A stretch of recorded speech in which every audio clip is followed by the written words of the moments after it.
Hello. Chilling by this park watching these deer play. It's really funny. It was like five of them. Quite nice. It's a hot, muggy Saturday. Dun, dun, dun. Probably just a real quick one. I wanted to talk very briefly about the gentleman who posted a comment on my last video about having discipline, determination, and willpower to stay sober for the rest of my life, um, as well as the rest of the comment. And yes, you are correct and accurate to a point. In struggling with addiction on and off for 20 plus years, I can tell you with firsthand experience, it's not always about discipline and willpower. If it were, there'd be a lot less addicts out there. Um, Most people who suffer from some form of addiction, whether that be substance abuse addiction or severe codependency issues or something else, if it was just their willpower, they would have quit a long time ago. It'll get you pretty far. It'll definitely get you started. Um, and those attributes will definitely help you maintain your sobriety. Um, Typically, once you become sober or make a decision to change and heal, um, oftentimes you will find that you pick up a new routine or new habits, as they call it. Hence the word rehab, rehabilitation, learning how to rehabitate or habitate, excuse me. Anyway, point being is yes, discipline and willpower and whatnot will keep you on that routine. Um, I had a guy tell me once he used to run groups at the one place I was at, and that was that you can't think your way into good actions, but you can act your way into good thinking. And what that means is oftentimes one of the best ways to make, break, or change a habit is to just start doing physical activity of whatever that habit is, that routine. Whether it be quitting smoking, getting up at a certain time every day, eating better, whatever.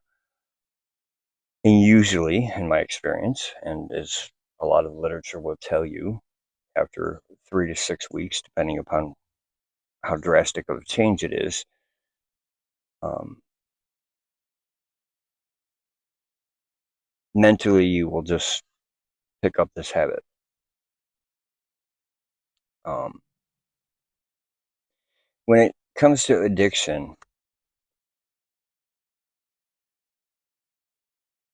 I see this happen a lot. You know, people will excel in the controlled, structured environments of sober living facilities and rehabs and all this other stuff. Um,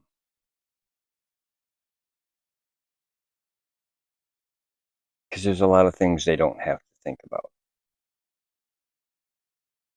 And usually, when you get in there, one of the first things they do is they establish a daily routine. Okay, you're going to get up about this time every day. You're going to go to these groups. You're going to do this meetings, this blah blah blah blah blah blah blah, etc. etc. etc. The problem is most people don't carry that when they leave, um, or if they do, it's only for a short amount of time. There's a really good TED talk out there on addiction, and there was this guy. I think it was his brother or somebody was an addict, and so he did a lot of research. And what he discovered, and the gist of the TED talk goes like this: was that most of the thinking and the programs that are out there to help substance abuse addicts specifically comes from a series of experiments that were done in the late 60s or early 70s. And essentially, the experiment goes something like this: they had some lab rats and they gave them spiked water bottles. Some were nicotine, some were cocaine, some were methamphetamine, some were heroin, whatever. And they observed, as most experiments go. And so this is how they cataloged not only what was an addictive substance, but how addictive that particular substance was. They didn't take anything else into consideration. No other factors were really calculated, other than the fact that, you know, these mice or rats, whatever they were, would, drink said water bottle and continue to go back to it over and over and over to the point of literally killing themselves. Well, at some point, I believe it was in the late 90s or early 2000s, there were some other people who got together and decided to examine this experiment a little more thoroughly and recreate it. And they did, and initially they got essentially the same results. So I said, well, let's change something. So what they did was they changed the environment the rats were in. They created essentially what would be considered lab rat paradise. Not just proper food and regular water, of course, but all kinds of different things to stimulate them, literally toys, mazes, just things to keep them occupied and whatnot, and basically gave them a very healthy, productive, stimulating environment, excuse me. And what they discovered was, lo and behold, the addiction rate on the rats plummeted. There were still the one or two, and initially, sure, they would all go back to whatever their particular drug of choice was, but very quickly they stopped. Okay.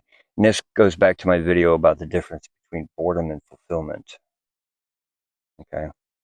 Um, and it's something a lot of addicts and codependents and a lot of other things struggle with. Um, I'll get more into that later.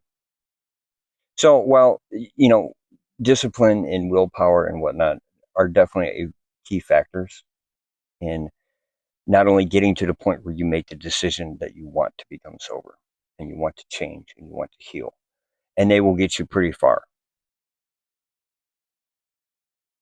They will not give you 100%.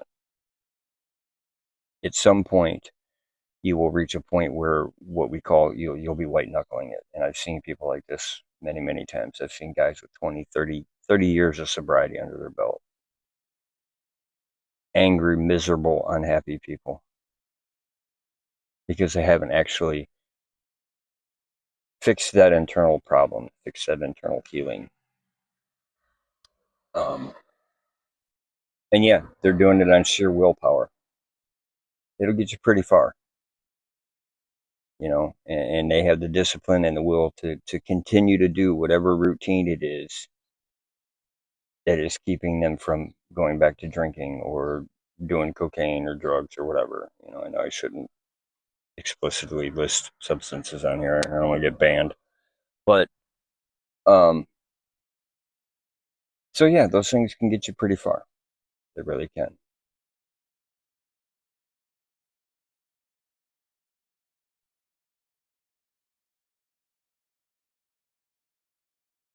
I myself have doubts that just doing things on discipline and will alone will give you a true sense of freedom. While you may have gotten rid of the substance, and see, that's a big misconception a lot of people have. I think the addiction is all about the substance. Mm-mm. Sure, a lot of substances have a very strong physical dependency component with it. That usually only takes a week or two to get rid of that actual physical dependency. Of course, you will have things that will trigger the actual, what they call the phenomena of craving. You'll have things that will refire that synaptic path in the brain. It's the same thing as a memory, basically. What makes or breaks a memory is emotional context. Well, as a substance abuse addict who use substances to avoid, numb, and disassociate with emotions, every emotion is going to pretty much trigger you. So you kind of can't get away from it. Not at first, anyway. You can eventually. You have to retrain this. And there's all kinds of ways to do that. But yeah, if you're just going through the motions or what we call fake it till you make it, You've established a new routine and that's keeping you sober for now, clean, we'll say. Because there's a difference between being clean and living in sobriety. Um, that's keeping you clean. That's good. That's a great start. You know, um, but to truly be free of the element, whatever, I don't know that you think I can't. Sorry, of addiction. It takes some more internal work because even if you just have a set routine, you get up every day, you read whatever, you meditate, you go to your meetings, you're doing all these things that keep you from going back to your original drug of choice, your original coping mechanism. You've just replaced the routine, you've just replaced the habit. Granted, it's probably a more productive replacement. It's what we call cross addiction. And I've seen it. I've seen guys and women who literally become addicted to the support groups.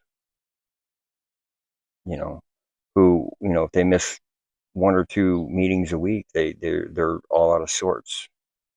We call it the RIDS: restless, irritable, and discontent. They don't know what to do with themselves. They can't handle life. They're stressed out. They have anxiety. They're panicking. And it's like, really?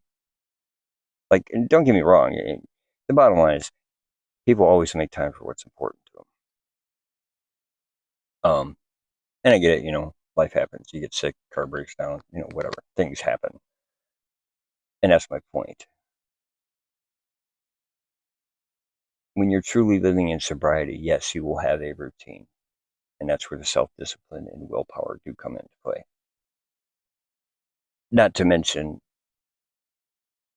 all of the other times you're probably going to be tempted or people are going to offer. That of course, is definitely all about willpower, having willpower and the self-discipline to say, no, thank you. I'm cool. And I have had that happen many times.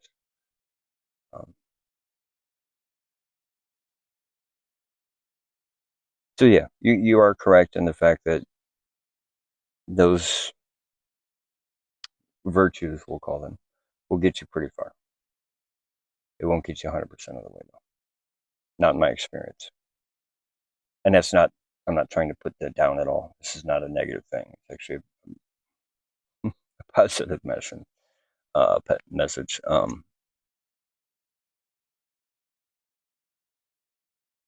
Oftentimes I find that with people who are struggling with addiction, it's not a matter of them not knowing or not being capable. Um, I suppose it's not knowing. It's not that they're not capable. It's that it's fear of unknown. It's fear of change. We get so used to, we normalize that particular lifestyle and that coping mechanism and everything else, that anything else is so foreign to us. It's very hard to deal with. I mean, just sitting comfortably in your own skin and being silent for 30 seconds, most people can't handle. Just try it. You'd be surprised. It's amazing how many people constantly need some kind of distraction, whether it's their phone or social media or whatever, or, you know, it's funny, I'm sitting in my car doing one of my videos as I do. And there's a little park in front of me. Here. I can't show you. Anyway, you would be amazed at the number of people who walk by and give me weird looks because I'm just sitting here looking at the trees, watching the birds, doing whatever. Not watching my phone, not listening to the radio, not just calm, collected, enjoying myself in nature. And people look at me like I'm a weirdo. Like, oh my God, what's this guy doing? What's wrong with him? Happens a lot more often than what you would think. So anyway, I just wanted to comment on that. Thank you for the comment. Thank you for the view. Appreciate it. I'm glad somebody's getting something out of the content. That was never necessarily the mission when I started making these. Like I said, it was more just kind of a personal journal, I don't know, thing. And actually, I originally had started making them for some of the guys at the sober house I live with. So But hey, if it helps other people, please, by all means, share it. All right. Have a blessed day. Thank you.